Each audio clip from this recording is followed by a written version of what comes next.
jago ditabrak truk kejet-kejet. Andai kan nggak disembelih pun mesti mati. Itu cara madzhab Syafi'i itu haram. Karena penyembelihan ini tidak menjadi penyebab kematian, tapi memang karena kecelakaan tadi. Tapi cara madzhab Imam Malik enggak. Andai kan nggak disembelih, matinya kan 2 menit lagi atau 1 menit lagi. Andai kan nggak disembelih, berarti mati sekarang itu bawaan pisau apa bawaan kecelakaan? Ya sudah halal gitu caranya. Nah akhirnya ya saya bilang ya sudahlah kita semuanya Malik.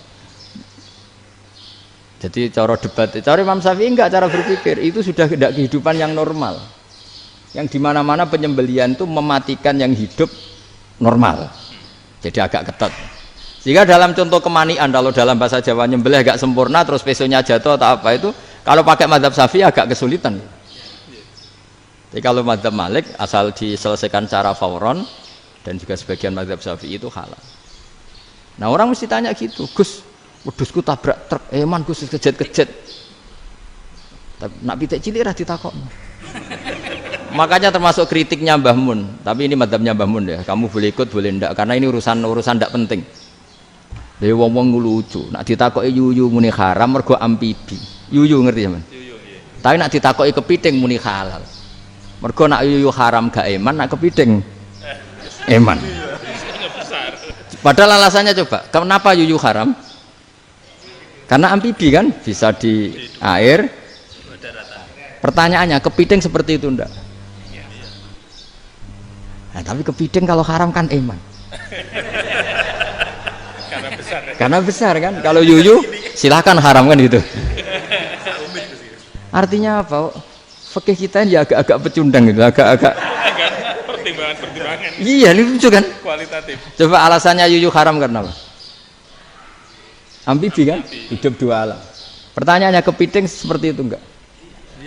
Iya. Kenapa kalau orang tanya yuyu haram apa halal, rata-rata jawab haram. Tapi kalau kepiting mulai khilaf. Loh mestinya kan sama kan? Lah itu karena unsur imannya. Iya tadi. Saya juga sering melihat tonggo-tonggo itu. Ayam cuwilik sakmene ketabrak truk, enggak ada yang tanya.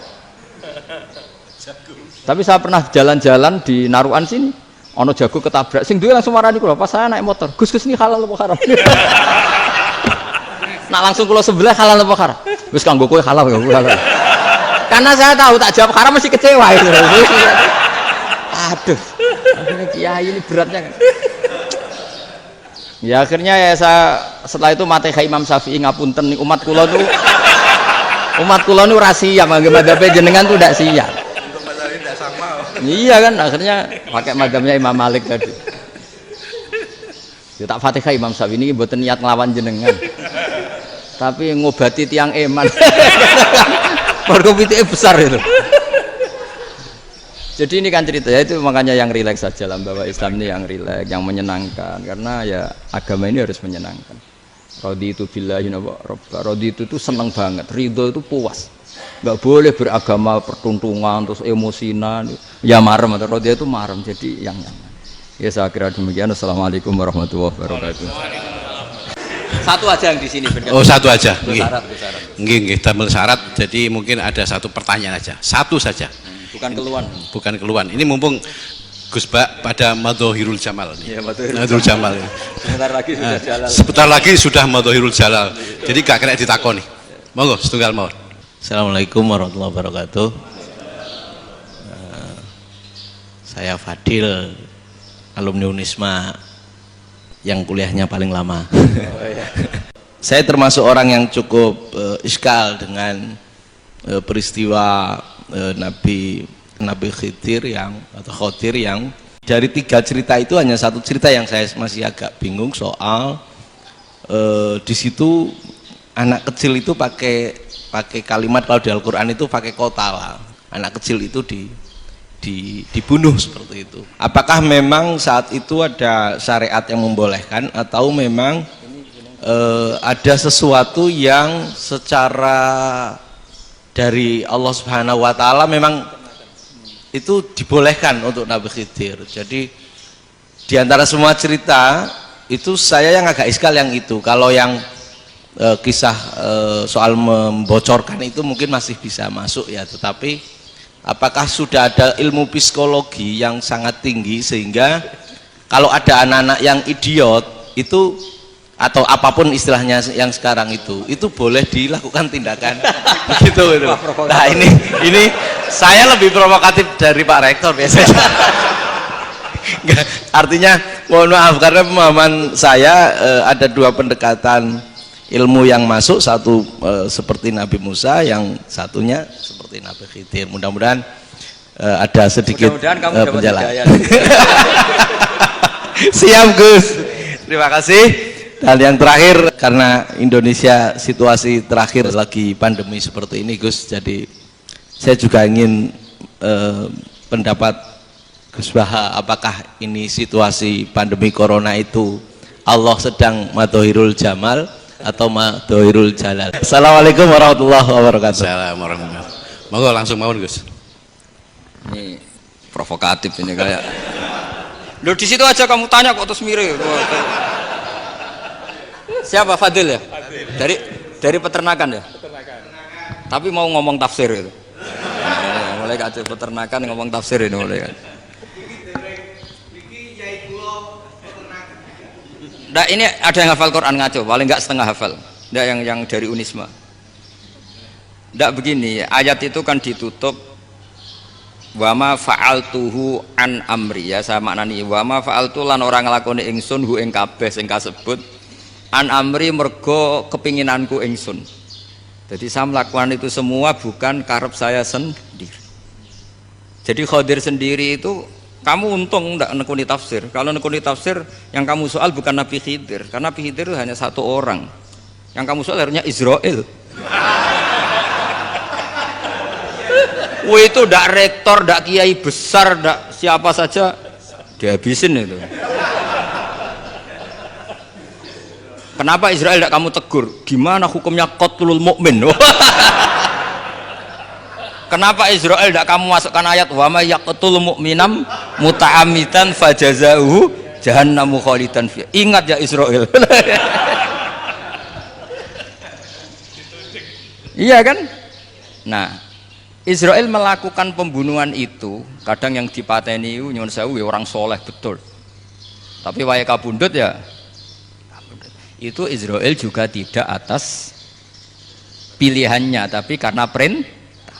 Nah, Khadir itu bukan nabi syariat, kira-kira mirip kayak Israel, karena beliau bukan nabi syariat. Jadi ini agak aneh, ini kan orang nekuni tafsir kayak saya sampai berjilid-jilid kitab. Saya kemarin mata saya agak sakit karena saya nangis itu sudah 2 hari. Bukan mikir sampean, tapi mikir ilmu ini harus ada yang mempertahankan. Karena apa ya, nekuni ilmu itu kan ribet. Kalau yang nekuni ilmu terus dosen terus rektor itu ya agak ada fasilitasnya. Kalau nekuni ilmu kiai itu naruh keramat kan taqabbala wa minna minkum taqabbal ya karim. Iya, tapi saya alhamdulillah keramat, jadi ya tetap hidup itu terus. Saya ulang lagi ya. Harusnya Mas Fadil itu kalau nekuni itu yang disoal tuh Nabi Khidir. Nabi siapa? Apa malaikat siapa? Israel. Karena itu korbannya lebih banyak. Pertanyaannya, Israel kena enggak oleh aturan ayat wa may yaqtul mu'minam muta'ammidan fajazahu? Kan enggak. Karena semua itu wa ma fa'altuhu an amri. Saya lakukan ini. Mungkin ngaji kamu enggak khatam sih, mau delok fakotalah itu. Itu Nabi Khidir pasti tersinggung, enggak baca belakangnya itu. Ya karena jurusan peternakan itu. Atau salah gurunya yang ngajar. Daripada nyalakan satu orang mendingan 2 ya. Jadi kalau ngaji itu khatam, sehingga ngerti ayat itu kan ditutup wa ma fa'altuhu an amri. Nah, menurut Ibnu Hajar Al-Asqalani yang nyarai Bukhari, dan ketika itu cerita tafsir ayat itu, wa hadza dalilun ala anna Musa afdhali minal Khadir. Justru ayat-ayat itu menunjukkan Musa itu lebih utama ketimbang Nabi Khidir, karena Nabi Khidir monoton melakukan apa saja yang diperintahkan Allah, sementara Musa tetap dengan gugatan syariatnya. Beliau gak terima ada orang main membunuh. Aqtal tanafsan zakiyatan bi ghairi nafs laqad ji'ta syai'an nukra. Nah, sur'atu Musa ila nahyil munkar itu menunjukkan beliau Nabi ulil azmi. Jadi Nabi Musa langsung sikap, wah ini tidak benar kamu. Padahal sudah ada perjanjian, kamu tidak boleh bantah. Tapi Nabi Musa lebih ngeboti syariat, lebih memihak syariat, nahi mungkar itu wajib. Justru itu menunjukkan derajatnya Nabi Musa fauqal Khadir. Makanya Nabi Musa tetap gugat, nggak bisa dong, ini nafsan zakiyatan kok kamu bunuh. Maka itu jadi ilmu. Nabi Khidir pada akhirnya nyuwun sewu ya tidak bisa jawab. Makanya beliau menutup wa ma fa'altuhu an amri. Sebenarnya saya sendiri itu ya tidak punya alasan. Jadi kalau Israel kamu tanya, ini gimana ini wong melarat mulai cilik, meh sugih mbok pateni. Mbok yo baro ben sempat sugih itu. Ini kuliah paling lama urung sempat urip penak. Nah itu kan mbok yo mateni wong kira-kira lah nek wis sempat mapaan sempat. Lu andai kan Israel pakai aturan syariat kan mateni orang kan jadi kira-kira lah. Jadi itu tidak ada hubungannya tadi dengan ilmu yang kamu katakan urusan psikologi anak itu tetap semuanya haram dibunuh, nggak boleh. Ya jadi tetap makanya ini pentingnya ngaji khatam itu tadi. Jadi pada akhirnya Nabi Khidir itu ada punya alasan hanya ngendikan wa ma fa'altuhu an amri. Pada akhirnya yang paling pokok yaitu semua ini saya lakukan saya sendiri itu tidak tahu karena perintah. Jadi untung kamu gak nyoal Israel. Kalau nyoal diincem ribet kan. Ini orang tadi pas seminar Gus Bak ngeritik saya. Wah. Jadi itu pinter kamu. Yang kamu soal Nabi Khidir. Jadi enggak itu. Ya kalau nyoal Israel resiko tinggi itu, resiko tinggi. Tapi yang jelas gitu ya. Makanya tradisi pesantren seperti ini harus terus karena yang punya tradisi khatam. Saya tuh kalau ngaji kitab dah khatam tuh tersiksa karena tadi kadang-kadang yang depan-depan tuh tidak jawabannya di belakang ya tadi wa ma fa'altuhu an amri. Dzalika ta'wilu ma lam tasti alaihi sabra. Jadi ya sudah kira-kira seperti itu. Wajar kamu tidak sabar, wajar kamu tidak itu memang saya sendiri sebenarnya juga paham itu. Jadi ya, cara bahasa Jawa deh wajar saya musakira paham. Jadi aku dhewe ku ya ora paham. Wong aku ya mau nglakoni gitu. Jadi sebetulnya ya sama-sama ada itu kan. Ini wa ma fa'altuhu an amri. Dah ya.